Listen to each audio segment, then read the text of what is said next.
Omulungi andaba wano ku K-News Channel n'olunaku olwaleero nkwaniriza nnyo webale kubeerangako okulaba ebinyuma ate wamu n'ebizimba.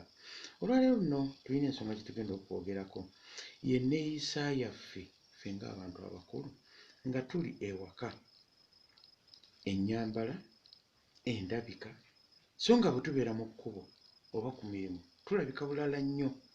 Naye omuntu bw'akugwako ewaka yeewuunyiza ddala oba ye oli omuntu gwe yasanze ku mulimu oba gwe yasanze mu kyaki oba gwe yasanze ewa.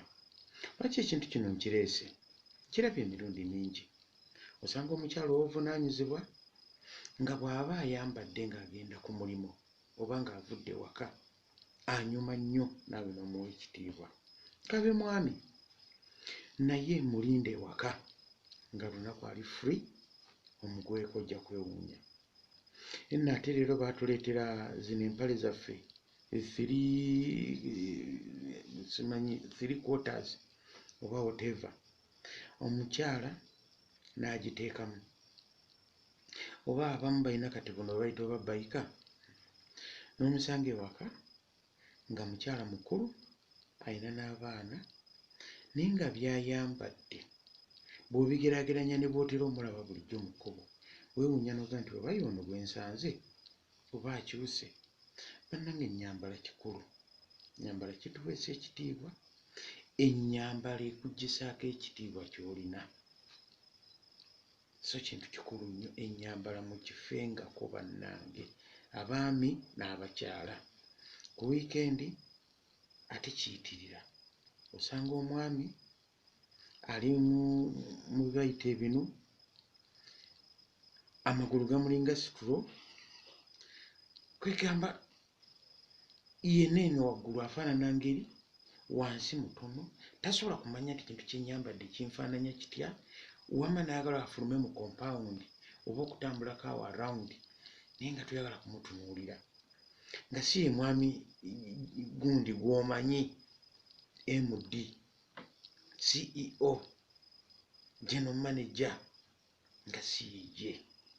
Bannange abamu ne bagenda nokugundi ku biiki n'agenda n'aggyamu engoye n'ayambala buno obuntu obutono n'omutunuulira. Bw'aliba omukyala n'agala ambale bulegingi naye ng'emabega alinga omulandeko, kyokka ye mulande mu maaso alina olubuto lwenkana luti, emabega mulande, ayambadde akapale kwegamba mulabira ddala akagologoosa akali awo.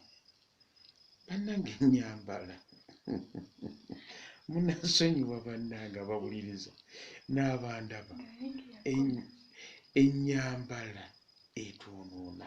Era wali bano bannaffe abakwatako mu bizigo n'otunuulira ebitundu ebimu nga bya bbulaaka, ebirala bya yero, ebirala bya redi, kyokka byonna byonna abitadde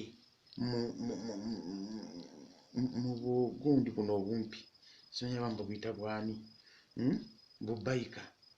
Eno waggulu ataddeko oba kabulawuzi kakomye wano ayambadde. Owa legingi nno kale omwaka ku kitiibwa.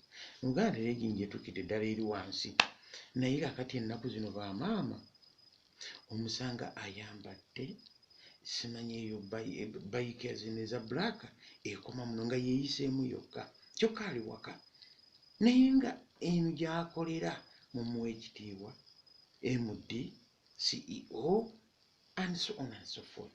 Lwaki ekitwambalira nnyo ekkubo ate ewaka ne tufaanana engeri? Bannange ekintu ekyo mukirowoozeeko, olwali kyo njagadde okwogerako.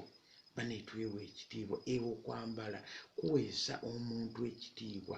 Buli lw'otayambala bulungi bintu bikuweesa, bikumala, bikujjula. Abantu ekitiibwa kye badde bakulabamu n'ekiti kye badde bakulabamu bakikuggyako. Gwe taata, maama, abaana bo si kirungi bakoppe ebyo byokola olwaleero.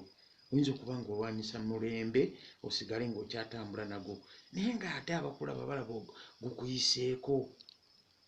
Weezuule, yambala bulungi, ennyambala yeweesa omuntu ekitiibwa. Mubeere bulungi, Mukama bampeera omukisa.